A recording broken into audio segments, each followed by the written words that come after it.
Halo, Assalamualaikum warahmatullahi wabarakatuh. Ketemu dengan saya, Hendras Budi Paningkat, dalam catatan harian pegawai ATR BPN. Dalam video ini, saya akan menjelaskan tentang penerbitan sertifikat pertama kali melalui pengakuan atau penegasan hak yang terdapat pada Kementerian ATR BPN, mulai dari informasi kegiatan, syaratnya, biayanya, dan perjalanan berkas dari awal sampai selesai, tentunya dalam perspektif catatan harian pegawai ATR BPN.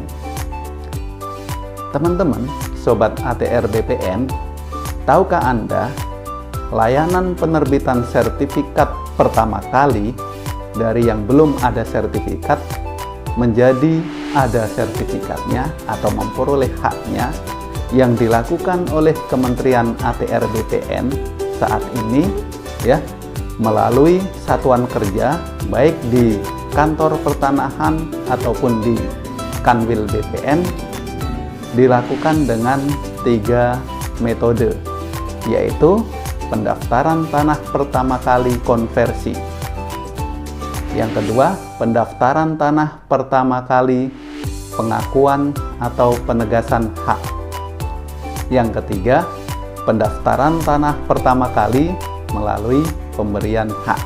Nah, teman-teman, dalam video ini saya akan menjelaskan tentang pendaftaran tanah pertama kali melalui pengakuan ataupun penegasan hak. Kita mulai ya.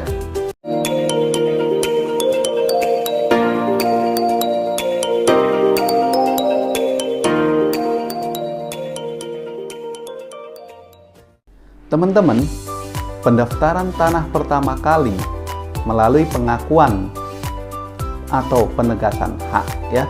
Di sini informasi kegiatannya saya sampaikan ya, yaitu layanan ini masuk dalam kelompok pelayanan pendaftaran pertama kali, di mana durasinya yaitu 98 hari, dan di sini merupakan kewenangan Kantah ya. Terus operasi spasial atau pengguna spasialnya itu melalui NPG atau New Parcel Generation, artinya persil generasi baru dari yang belum punya hak menjadi sudah ada haknya.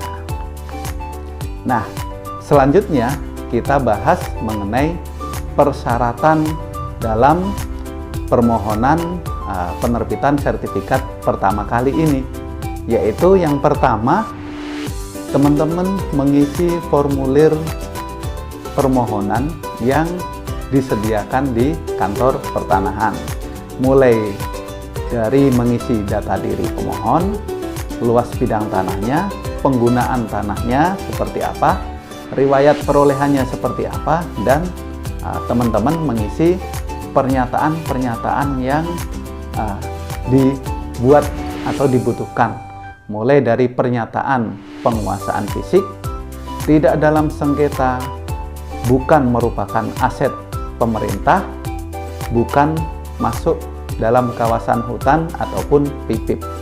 Yang kedua yaitu menyertakan bukti alas hak atau dasar perolehan tanahnya seperti apa. Nah, di sini karena melalui pengakuan ataupun penegasan hak ya, alat bukti ini dijelaskan dalam Pasal 76 PMNA nomor 3 tahun 97 ya. Misalnya alas haknya bisa petuk atau pajak bumi, land rente, girik, pipil, kekitir ya. Mungkin bisa juga letter C, letter D, petok, fair funding Indonesia, akta jual beli ataupun alat bukti tertulis lainnya. Jadi di mana-mana alat bukti tertulis ini namanya beda. Nah, tergantung daerahnya di mana alat hak ini memiliki kadar kebenaran yang cukup. Lalu yang ketiga yaitu surat pernyataan pemasangan tanda batas dan persetujuan pemilik yang berbatasan. Lalu berikutnya melampirkan fotokopi KTP dan kartu keluarga. Ingat, KTP-nya sudah KTP elektronik. Lalu yang kelima, menyertakan fotokopi SPPT PBB tahun berjalan. Nah, berikutnya juga bukti setoran pajak. Nah, mungkin kena BPHTB ya, ataupun yang berikutnya dokumen pendukung lainnya. Nah, teman-teman, setelah kita membahas mengenai persyaratannya, di sini saya menjelaskan tentang biayanya atau tarifnya seperti apa. Nah, di dalam aplikasi KKP ya dijelaskan bahwa permohonan pertama kali melalui pengakuan penegasan hak. Nah, di sini terdapat biaya-biaya yang harus dibayarkan. Misalnya biaya kutipan surat ukur 100.000 ya, biaya pengukuran dan pemetaan bidang tanah. Nah, ini biayanya dihitung dengan harga satuan biaya khusus. Terus biaya pemeriksaan tanah, nah ini juga sama, dihitung dengan harga satuan biaya khusus. Lalu pelayanan pendaftaran tanahnya 50.000 ya. Nah, teman-teman bisa melakukan simulasi biaya ini dengan menggunakan aplikasi Sentuh Tanahku ya. Di situ teman-teman bisa masuk di aplikasi lalu mencari ya fitur biaya dan memulai simulasi biayanya. Misalnya teman-teman bisa memasukkan luas bidang tanahnya itu berapa meter persegi, penggunaan tanahnya seperti apa, misalnya digunakan untuk rumah berarti non pertanian, kalau kebun berarti pertanian. Lalu teman-teman memilih provinsinya di mana, karena harga satuan biaya khusus ya HSBKU ini berbeda tiap provinsi. Lalu teman-teman bisa menghitung biaya dalam aplikasi ini, di mana di situ diinformasikan biaya pengukuran, biaya pemeriksaan tanahnya, terus biaya pendaftarannya berapa. Nah, teman-teman ya, di sini juga selain biaya PNBP yang disetor ke negara ya, di sini saya juga sampaikan bahwa ada biaya-biaya lainnya, di mana di sini diatur dalam PP 128 tahun 2013 ya, tahun 2013 mengenai PNBP yang berlaku di Kementerian APR BPN. Dalam pasal 21 dijelaskan bahwa tarif atas jenis penerimaan negara bukan pajak ya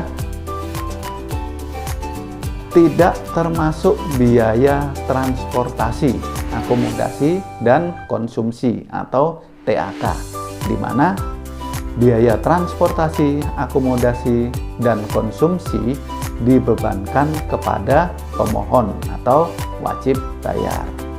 Oke, next, selanjutnya saya akan menjelaskan tentang bagaimana sih alur perjalanan berkasnya. Berkasnya melewati tahapan-tahapan berapa ya, berapa tahap, melalui mejanya siapa ya. Di sini saya akan jelaskan. Nah, yang pertama yaitu di tahap loket layanan dan pendaftaran tanah atau di front office. Nah, teman-teman, di sini ketika teman-teman melakukan permohonan penerbitan sertifikat pertama kali, yang pertama dituju adalah loket layanan dan loket pembayaran. Ya, teman-teman masuk ke loket pelayanan. Setelah berkas teman-teman semua telah diperiksa, diverifikasi oleh petugas loket, oleh verifikator berkas, dan dianggap cukup dan dianggap bisa untuk didaftar, maka berkas teman-teman akan didaftar melalui aplikasi KKP. Lalu teman-teman semua pemohon akan diberikan surat tanda terima dokumen. Nah, setelah itu teman-teman masuk di loket pembayaran ya. Nah, di loket pembayaran, petugas loket pembayaran akan melakukan pembukuan daftar isian 305, 306, daftar isian 302, permohonan pekerjaan pengukuran, dan daftar isian 301, di mana di loket pembayaran Anda akan diberikan surat perintah setor ya, SPS, dan setelah menerima surat perintah setor tersebut diharapkan teman-teman membayarkan biaya PNBP tersebut dengan melihat kode billing yang tersedia dalam SPS, dibayarkan melalui bank ya, secara online ya. Teman-teman bisa menggunakan EDC ataupun bisa menggunakan M-Banking ataupun langsung ke bank ya. Ingat, jangan lebih dari 3 hari ya. Kalau lewat 3 hari hangus, harus di refresh kembali di loket pembayaran. Nah, setelah teman-teman menyerahkan berkas, didaftar di loket pendaftaran, telah membayar administrasi ya, SPS, dan menerima STTD dan SPS ya. STTD dan SPS tersebut harap disimpan ya, harap disimpan. Kenapa? Di situ teman-teman dapat melihat nomor berkasnya berapa ya, ada barcode-nya yang bermanfaat ketika teman-teman melakukan tracking berkas Anda, tentunya melalui aplikasi Sentuh Tanahku. Oke, next, tahapan kedua setelah di loket pendaftaran dan pembayaran di front office, berkas Anda masuk di back office, di mana di dalam back office ini akan dilakukan kegiatan administrasi di bagian survei, pengukuran, dan pemetaan. Nah, perjalanannya berkas Anda masuk ke pelaksana kelompok substansi pengukuran dan pemetaan kadastral, di mana pelaksana tersebut akan melakukan cek dokumen. Setelah dicek lengkap, akan dijalankan aplikasinya ya, diklik, cek, oke, lalu dikirim ke koordinator kelompok substansi pengukuran dan pemetaan kadastral. Nah, koordinator setelah menerima berkas akan menentukan tanggal pengukurannya, akan menunjuk koordinator pengukuran dan petugas ukurnya. Nah, setelah ditentukan tanggal ukur, koordinator dan petugas ukur telah ditentukan, berkas akan kembali lagi ke pelaksana kelompok substansi pengukuran dan pemetaan kadastral. Di sini pelaksana membuat surat tugas pengukuran ya, mencetak surat tugas pengukuran dan tentunya membuat nomor gambar ukur ya, membooking nomor gambar ukur. Nah, setelah itu berkas masuk ke koordinator kembali, di mana koordinator kelompok substansi pengukuran dan pemetaan kadastral ya, melihat surat tugas ya, mengecek surat tugas, memeriksa, lalu dikirim ke kepala seksi survei dan pemetaan. Nah, berkas di sini diperiksa kembali ya. Kemudian kepala seksi survei dan pemetaan melakukan persetujuan surat tugas pengukuran, menandatangani surat tugas pengukuran, sehingga petugas ukur telah mendapatkan izin untuk melakukan tugas pengukuran bidang tanah. Nah, setelah surat tugas disetujui oleh kepala seksi survei dan pemetaan, berkas masuk ke petugas ukur ya. Berkas masuk ke petugas ukur. Nah, di sini biasanya akan sedikit tertahan ya. Kenapa? Karena petugas ukur harus melakukan persiapan terlebih dahulu sebelum melakukan pengukuran di lapangan, di mana sebelum turun lapang, petugas ukur akan melakukan telaah teknis, melakukan analisis analisis risiko, rencana mitigasi terhadap bidang tanah yang akan diukur. Karena saat ini sudah banyak bidang-bidang tanah yang telah bersertifikat dan ternyata belum terpetakan secara digital, sehingga petugas ukur akan melakukan persiapan yang matang terlebih dahulu. Setelah persiapannya oke, yakin untuk turun ke lapangan, petugas ukur akan menghubungi pemohon dan menyampaikan kepada pemohon tentang akan dilakukan kegiatan pengukuran, di mana petugas ukur menyampaikan pemohon untuk memasang tanda batas bidang tanah, terus menghadirkan pihak-pihak yang berbatasan ketika dilakukan pengukuran, sehingga asas kontradiktur delimitasi terpenuhi. Setelah semuanya terpenuhi, petugas ukur akan mengambil data fisik di lapangan, melakukan kegiatan pengukuran dengan mengambil data-data yang diperlukan, apakah itu berupa data jarak, sudut, ataupun titik koordinat, dan mencantumkan data tersebut dalam gambar ukur atau fileware.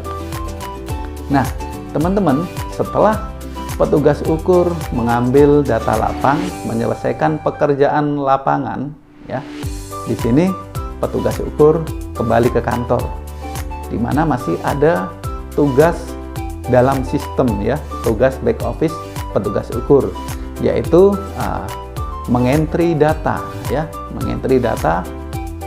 pekerjaan pengukuran, mulai dari melakukan input tanggal selesai pengukuran, terus memasukkan batas bidang tanah dalam aplikasi. Tentunya dimasukkan semuanya, batas sebelah utara, timur, selatan, dan barat. Setelah selesai, berkas tersebut dikirim ke petugas pemetaan, berkas fisiknya diserahkan ke petugas pemetaan, di KKP-nya juga sudah diklik dikirim ke petugas pemetaan. Nah, petugas pemetaan setelah menerima data hasil pengukuran, gambar ukur yang dikerjakan oleh petugas ukur, petugas pemetaan melakukan proses penggambaran atau pemetaan bidang tanah yang dilakukan oleh petugas ukur dalam aplikasi spasial GeoKKP. Setelah bidang tanah digambar, petugas ukur melakukan proses spasial new parcel generation, membuat peta bidang tanah, dan tentunya melakukan pemetaan surat ukur. Nah, setelah petugas pemetaan menyelesaikan pekerjaannya, berkas masuk kepada pelaksana kelompok substansi pengukuran dan pemetaan kadastral. Ini kegiatan back office di seksi teknis seksi survei pengukuran dan pemetaan. Di sini pelaksana melakukan pembuatan surat ukur dalam aplikasi Setelah itu dilakukan entry data surat ukur atribut-atributnya di entry, diselesaikan dalam aplikasi. Kemudian berkas diklik dan dikirim ke koordinator kelompok substansi pengukuran dan pemetaan kadastral, di mana koordinator melakukan persetujuan surat ukur dan juga memeriksa gambar ukur dari petugas ukur, apakah gambar ukurnya ini sudah memenuhi kaidah teknis, yaitu dapat digambar atau dipetakan dapat dihitung luasnya dan dapat direkonstruksi kembali ke lapangan. Setelah semua syarat terpenuhi, surat ukur juga telah disetujui oleh koordinator, berkas tersebut dikirim ke kepala seksi survei dan pemetaan, di mana kepala seksi melakukan penyelesaian pekerjaan pengukuran dan pemetaan atau daftar isian 307 dan persetujuan surat ukurnya. Di sini surat ukur disetujui ya. Kemudian berkas tersebut kembali ke pelaksana kelompok substansi pengukuran dan pemetaan. Di sini tugas administrasi ya dan pekerjaan survei, pengukuran dan pemetaan telah selesai. Pelaksana kelompok substansi mengirim berkas tersebut ke bagian penyelesaian administrasi di pendaftaran hak ya, bagian seksi PHP. Nah, berkas masuk ke tim panitia atau tim peneliti tanah. Kemudian tim tersebut membuat surat undangan anggota panitia. Setelah itu berkas masuk ke ketua panitia. Ketua panitia menyetujui surat undangan anggota panitia tersebut. Lalu berkas dikirim ke tim panitia atau tim peneliti tanah. Nah, di sini teman-teman, tim panitia atau tim peneliti tanah membuat risalah panitia pemeriksaan tanah. Ya, setelah risalahnya dibuat, berkas tersebut masuk ke ketua panitia atau ketua peneliti tanah. Ya, ini masuk ke biasanya kepala seksi PHP. Ya, masuk ke ketua memeriksa risalah pemeriksaan tanah. Setelah diperiksa benar, ya, oke, ketua panitia menyetujui risalah panitia pemeriksa tanah ya F1409. Nah, setelah disetujui berkas tersebut ya, fisik disetujui, aplikasi juga disetujui, dikirim ke pelaksana kelompok substansi pendaftaran tanah dan ruang ya, tanah komunal dan hubungan kelembagaan ya. Di sini di pelaksana kelompok substansinya di PHP ya, kalau di kantor pertanahan. Kemudian dilakukan pengumuman data fisik dan data yuridis ya, akan dilakukan pengumuman data fisik, terus dilakukan input calon pemilik ya, persilnya di input. Setelah itu berkas masuk ke koordinator kelompok substansi di PHP, di mana koordinator melakukan persetujuan dokumen penelitian data yuridis dan penetapan batas, persetujuan dokumen pengumuman data fisik dan data yuridis, persetujuan dokumen lampiran pengumuman. Terus berkas tersebut masuk ke kepala seksi penetapan hak dan pendaftaran ya, kepala seksi PHP. Di sini tugasnya sama, yaitu melakukan persetujuan dokumen pengumuman data fisik dan data yuridis, kemudian persetujuan dokumen lampiran pengumuman, dan persetujuan dokumen penelitian data yuridis dan penetapan batas. Kemudian berkas tersebut dikirim ke kepala kantor ya, dikirim ke kepala kantor, aplikasinya juga kepala kantor tugasnya juga sama, melakukan persetujuan dokumen lampiran pengumuman DI 201C, persetujuan dokumen penelitian data yuridis dan penetapan batas, persetujuan dokumen pengumuman data fisik dan data yuridis. Setelah dokumen-dokumen tersebut disetujui ya, selanjutnya berkas masuk di petugas kontrol pengumuman. Nah, di sini dilakukan pengumuman data fisik dan data yuridisnya ya, di mana berapa lama sih pengumuman ya dalam kegiatan pendaftaran tanah pertama kali melalui pengakuan atau penegasan hak ini. Nah, di sini saya jelaskan dalam peraturan pemerintah nomor 18 tahun 2021 ya, yang terbaru tentang hak pengelolaan hak atas tanah, satuan rumah susun dan pendaftaran tanah. Dalam pasal 88 dijelaskan pengumuman data fisik dan data yuridis ya dilakukan selama 14 hari untuk kegiatan pendaftaran tanah secara sistematik ya, 14 hari kalender. Lalu diumumkan selama 30 hari kalender untuk kegiatan pendaftaran tanah secara sporadik. Ya, kebetulan yang saya jelaskan dalam video ini bukan sistematis tetapi sporadik. Jadi lama pengumumannya yaitu 30 hari kalender, di mana pengumuman ya dapat dilakukan melalui website yang disediakan oleh kementerian. Nah, tadi sudah dilakukan pengumuman oleh petugas kontrol pengumuman ya. Berikutnya masuk di pelaksana kelompok substansi pendaftaran tanah dan ruang ya di seksi PHP ya. Setelah pengumuman berakhir, diklik selesai, dibuatlah berita acara pengesahan data fisik dan data yuridis ya. Di sini kita anggap tidak ada yang menyanggah, tidak ada yang menggugat.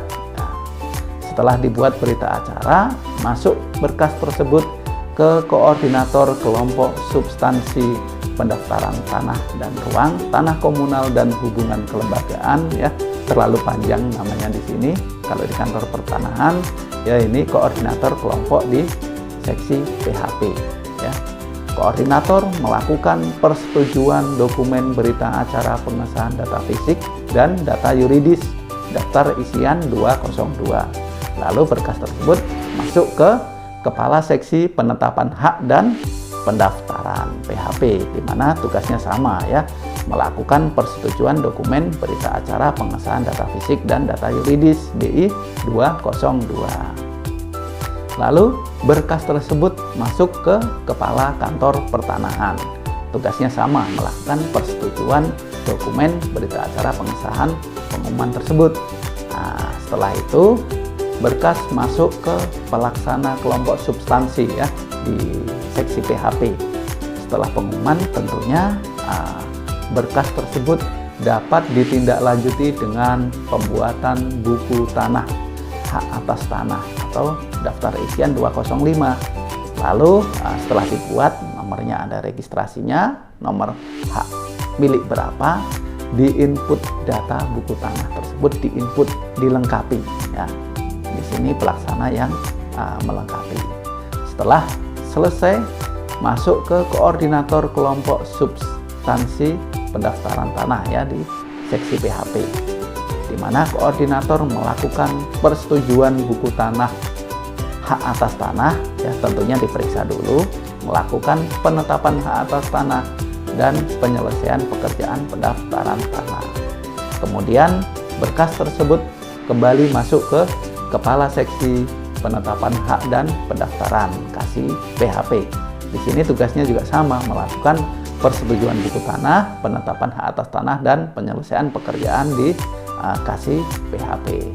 Lalu berkas tersebut masuk ke kepala kantor pertanahan, di mana kepala kantor juga melakukan persetujuan buku tanah ya, sudah ada nomor haknya, persetujuan surat ukurnya juga disetujui, penetapan hak atas tanah dan penyelesaian pekerjaan pendaftaran tanah ya, sudah ada DI 208 dan DI 307-nya.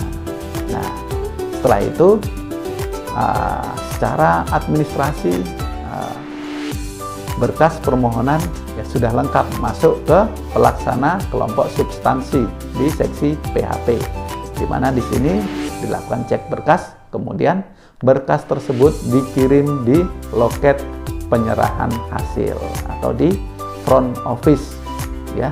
Berkas permohonan teman-teman semua dari awal dilakukan loket